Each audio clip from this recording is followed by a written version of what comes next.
Hello there. Welcome to the Drifting Spore. I'm Steve. It's a beautiful afternoon in Nova Scotia today, and it's before supper, and I just ran out for a quick drift to gather up some Birch Polypore. I was out a couple weeks ago, and it was still a bit early, but they were popping, they were coming.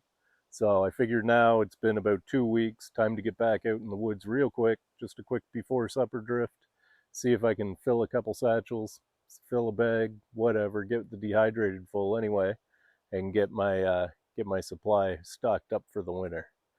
I missed them last year a little bit, so I don't want to do that again this winter. So I'm making sure I get out early and get them in the bag. Thanks for joining me. I hope you enjoy.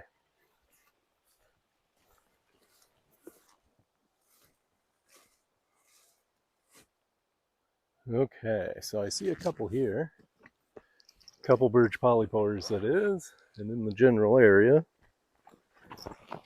So I just got reusable shopping bags here right now, just because that's what I got. Really feeling the need to get some sort of basket with a handle, but for now, this is what I got, guys. I found some mushrooms are like breaking apart in the bag. I don't like that. But anyway, back to Birch Polypores. Here's one right here. There we go. That one's not huge, but is a good one. Nice and white underneath. The margin is enrolled. He's still not got a real big spore surface on the go, but he's good to go. He's going in the bag. See another one back here a bit. Amongst other things, I actually see one, two. That's really old, but that's another good Birch Polypore. So Phamatopsis betulina is the scientific name for this guy, and he is a really super mushroom. There's some cautions with this guy though, and personal stories I guess I could tell you about Phamatopsis betulina. Maybe hold on and we'll find some more, and I'll tell you my little story. This here's what I would consider past prime lobster mushroom. Isn't that a weird looking thing?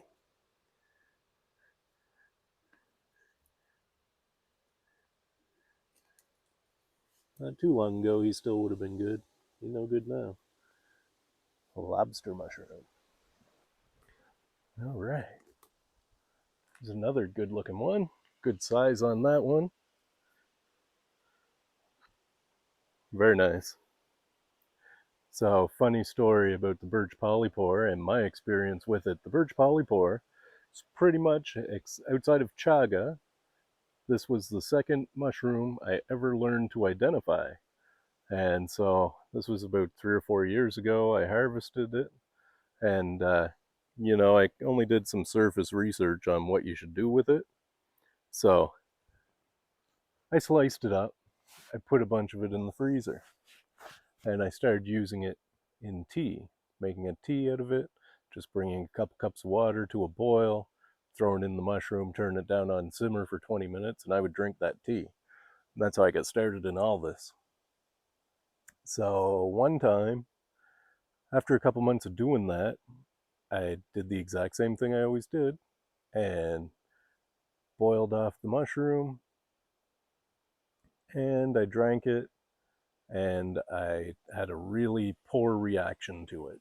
So when they say a mushroom could possibly give you gastrointestinal distress, I can tell you from experience that they mean distress. Like you're going to be hurting for 12 to 14 hours. Bad shape. Really bad.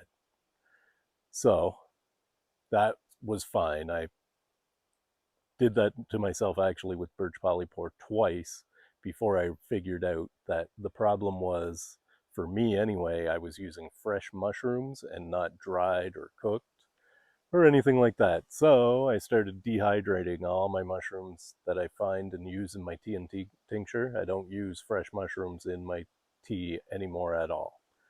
And I haven't had a problem since. Just a funny story.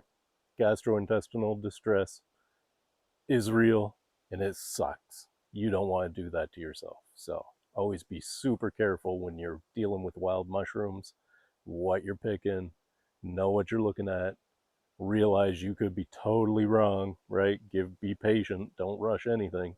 And for God's sakes, don't take my word for anything, right? I don't know. I've poisoned myself, right? Do your own research. Don't be foolish like me. Let's keep looking. All right, this is what we're looking for. Perfect. More than one in one place would be great. Oh, that guy's taking some bark. He's perfect. I'm just checking the undersides to make sure they're nice and fresh. Perfect.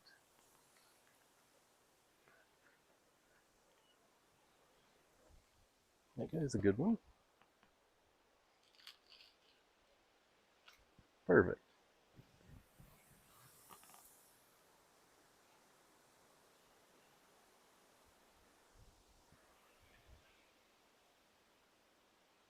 All right, let's head further down the trail.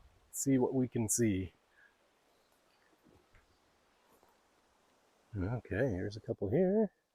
Look to be good. Oh yeah, perfect. I'll even take these little guys today. I'm looking for a full bag.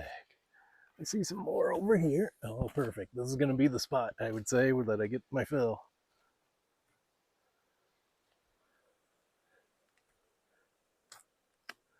That's a great one. Oh, that one fell. He's good.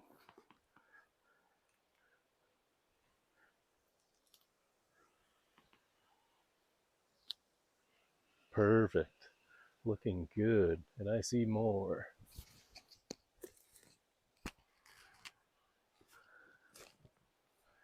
Man. Something I'm seeing a lot of right now is lobster mushrooms.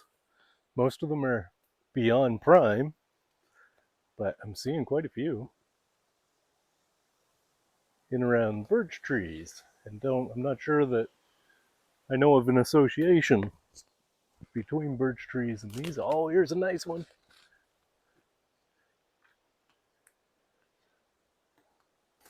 That one's really nice. Big as my hand. These guys do get very large.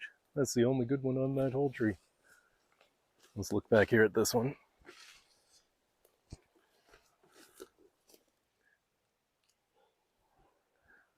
One nice little one on that one. I'm not taking them all from any given tree. I'm just kind of grabbing here and there.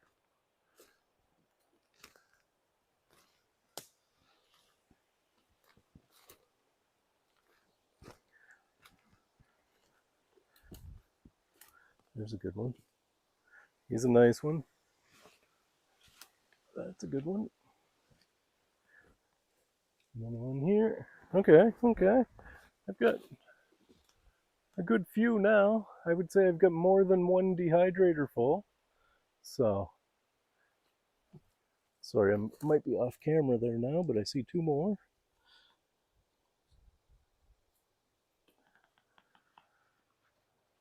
There we go. That's pretty good. All right, folks. Thanks for joining me. I hope you enjoyed this quick before supper drift. I got my reusable shopping bag. I got a good few Birch Polypores in there, a couple dehydrator fulls, I'd say. And I'll have to take stock and see if that's going to be enough to get me through the winter or not. If not, I'll be back out again for some more. Thanks for joining me. I hope you enjoyed this video. I hope you'll be back for the next one. And remember, folks, you'll never find anything if you don't go look. Bye for now. Oh, and remember to tell the others. Bye for now.